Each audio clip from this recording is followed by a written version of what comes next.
Nell'ultimo appuntamento di questa macro sessione sulla vendita B2B non possiamo non parlare di soddisfazione del cliente, di problem solving, che è intimamente connessa con la soddisfazione del cliente, perché quando lavoriamo qualche problema capita ai noi, e della fidelizzazione del cliente nel medio-lungo termine.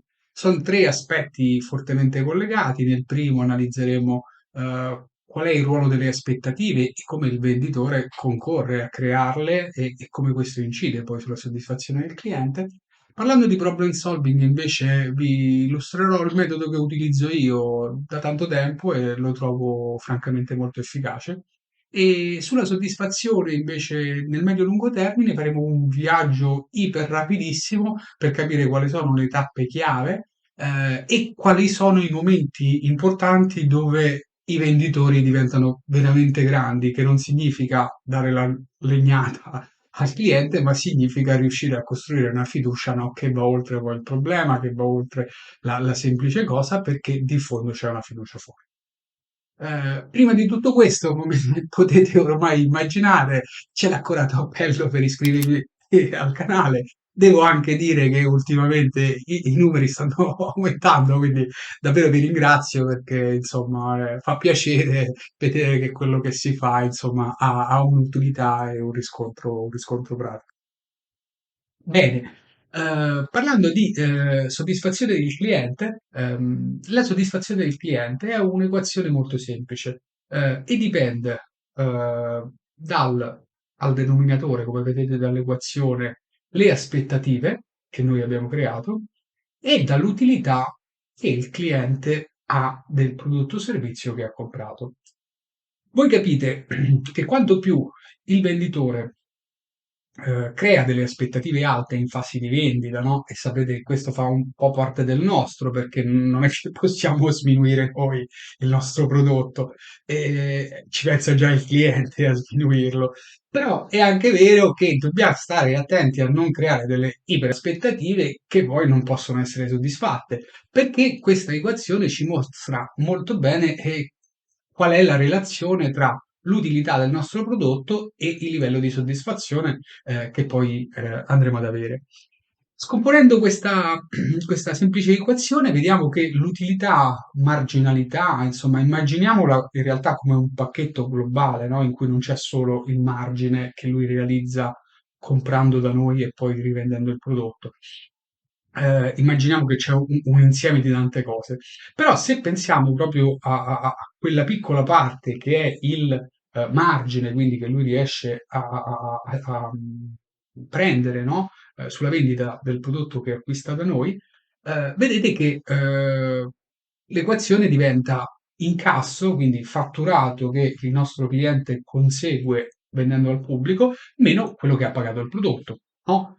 Questa equazione ha un aspetto abbastanza importante, che l'incasso non dipende tanto da noi, non dipende solamente dal nostro cliente, ma dipende appunto da quanto il nostro cliente, con tutti i suoi collaboratori, con tutto quanto quello che possiamo noi e l'azienda fare su quel prodotto, riesce a far uscire quel prodotto dal punto vendita e di conseguenza quell'opportunità si trasforma in reale fatturato. Eh, ora, l'azienda fa tutta una serie di cose, no? Pubblicità sul prodotto, varie attività di marketing per promuovere le vendite. Però capite che quando l'azienda ci chiede di investire tempo sul collaboratore piuttosto che sul titolare per spiegare il prodotto, spiegare qual è il target ideale, spiegare un pochettino come venderlo, effettivamente ci sta aiutando a migliorare l'incasso che il nostro cliente conseguirà, di conseguenza sta aiutandoci a rivendere il prodotto, ma soprattutto sta migliorando anche l'utilità, il margine che il cliente conseguirà dal nostro prodotto. Quindi, indirettamente, quando noi lavoriamo per far uscire il nostro prodotto, non solo stiamo lavorando per rivenderlo, ma stiamo anche lavorando per migliorare la soddisfazione del cliente, perché il cliente, vedendo la rotazione del prodotto più alto, e effettivamente avrà un beneficio dall'acquisto che ha concluso da noi che è più alto e di conseguenza ci riconoscerà questo valore, tanto più se siamo noi nella vendita che riusciamo a incidere la velocità di uscita del prodotto. Questo è un aspetto francamente non banale. Passando invece al problem solving, ci appoggiamo sempre alle slide e è un modellino un pochettino più complesso, nulla di che per carità, però ecco, mi sembra corretto analizzarlo nella maniera più dettagliata possibile, e in questo la slide sicuramente ci è di aiuto. Bene, il cliente quando c'è un problema è arrabbiato, no? Questo insomma viene un po' da sé.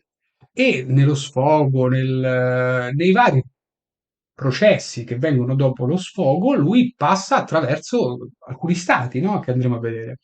La proposta che vi faccio con questo modello che personalmente uso da tantissimi anni è quello di evolvere anche noi in una serie di due, tre stati almeno, perché questa trasformazione, questa evoluzione che abbiamo accompagna il cliente e ci aiuta a farci seguire in quella che poi sarà la soluzione che vogliamo dare al cliente. In questo modellino vi chiedo di pensare appunto a questi tre spazi, lo stato del cliente, lo stato del venditore, no?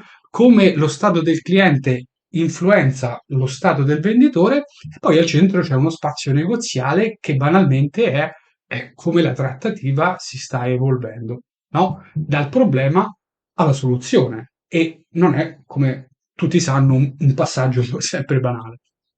Bene, all'inizio il cliente è furioso perché è successo qualcosa, è arrabbiato con l'azienda, è arrabbiato con noi, c'è stato e ci deve presentare da una parte il reclamo, dall'altra si vuole anche sfogare, no? Come è giusto che sia.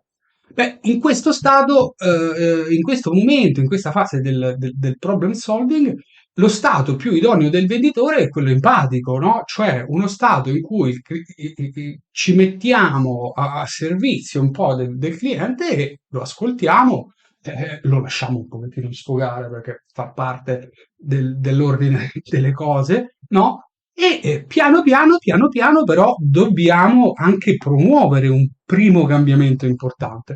E questo è un passaggio fondamentale perché a un certo punto, dopo che il cliente si è sfogato, si sta sfogando, se non la finisce più di sfogarsi, poi dobbiamo a un certo punto essere noi bravi a dire, vabbè, ehm, facciamo un po' di chiarezza, no?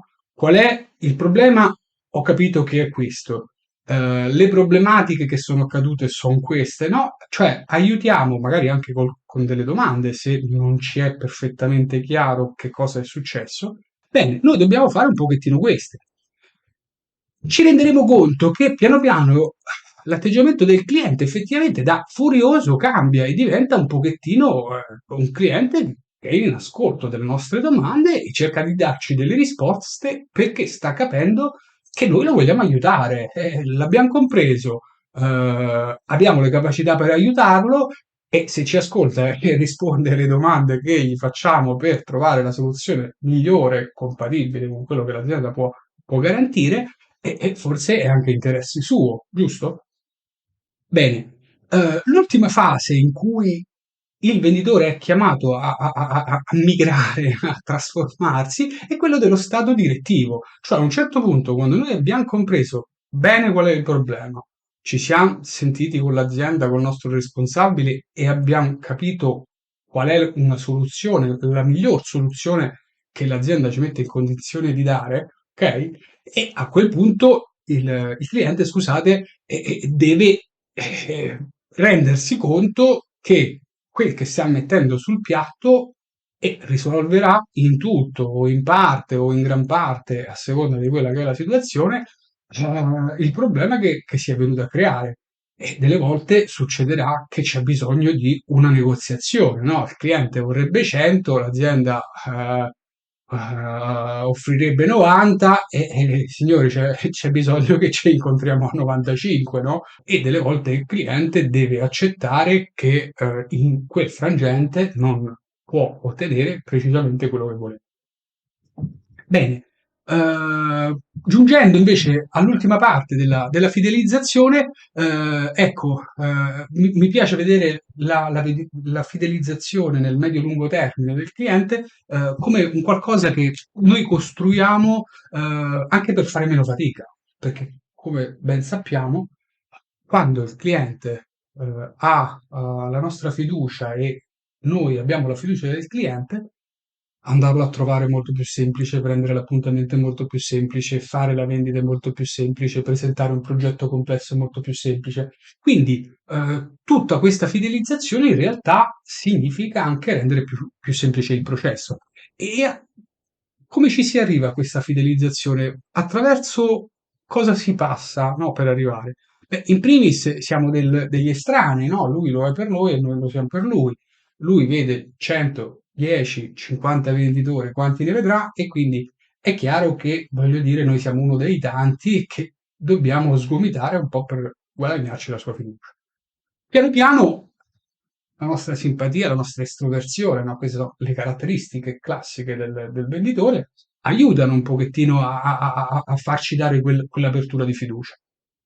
Quando questo succede, arrivano, no, il primo ordine, i primi ordini. Questo è un momento delicato in cui dobbiamo fare comunque attenzione a non approfittarci della fiducia, dell'apertura di fiducia che ci sta dando il cliente, soprattutto se sono clienti molto, molto empatici, molto creativi, che tendono ad ascoltare il venditore, che tendono ad andare incontro, a lasciarsi guidare, perché oggi, ancora più di ieri, presa la bastonata una o due volte e poi il cliente la fiducia non ce la dà più. Quando poi in realtà succedono i problemi, no? E spesso il problema lo vediamo sempre come qualche cosa di odioso, insormontabile, piuttosto che no, c'è quelle chiamate da fare che non va a nessuno. In realtà i problemi, per come abbiamo visto anche prima, se c'è qualche strumento in più per risolverli meglio, sono il momento in cui il venditore si conquista proprio la fiducia del cliente, perché è in quel momento, e il problema se uno lavora capita sempre, ok? Poi ogni cliente si sfoga in maniera più o meno educata, più o meno furiosa, possono succedere cose più o meno gravi, però il problema fa parte del lavoro. Noi lo sappiamo e c'è bisogno che a un certo punto anche il cliente, con buona pace di tutti, accetti questa faccenda, giusto? Bene, il venditore che ha la capacità, attraverso il problem solving, di affrontare il problema e offrire delle soluzioni efficaci, rapide, che soddisfano il cliente, diventa un professionista, un consulente, diventa una figura di fiducia per il cliente eh, che non tutti i venditori hanno la capacità di essere e di rappresentare. Quindi voi capite che in realtà il problema è il momento in cui noi possiamo fare la differenza e se impariamo a gestire bene il problema e lasciatemi dire anche il cliente quando sta in quei suoi accessi furiosi attraverso quel modellino che abbiamo visto prima per poi arrivare ha una soluzione accettabile per l'azienda e che soddisfa le esigenze del cliente, noi come venditori stiamo acquisendo dei plus che forse non tutti i venditori oggettivamente hanno in sé come capacità e quindi ci stiamo differenziando, stiamo acquisendo un quid in più che di nuovo come consulenti ci posiziona a un livello un pochettino più alto rispetto a quello che succede per tutti gli altri venditori.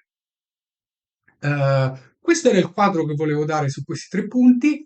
In chiusura, lo sapete, l'appello di nuovo, se vi piace quello che produco, iscrivetevi al canale, se volete suonate la campanella e ogni volta che esce una cosa nuova siete aggiornati. Infatti è vero che questa è l'ultima sessione di questo macro viaggio, diciamo, che abbiamo fatto dentro la vendita, ma è anche vero che vi sto preparando delle sorprese molto interessanti e vi assicuro che lo saranno al 100%.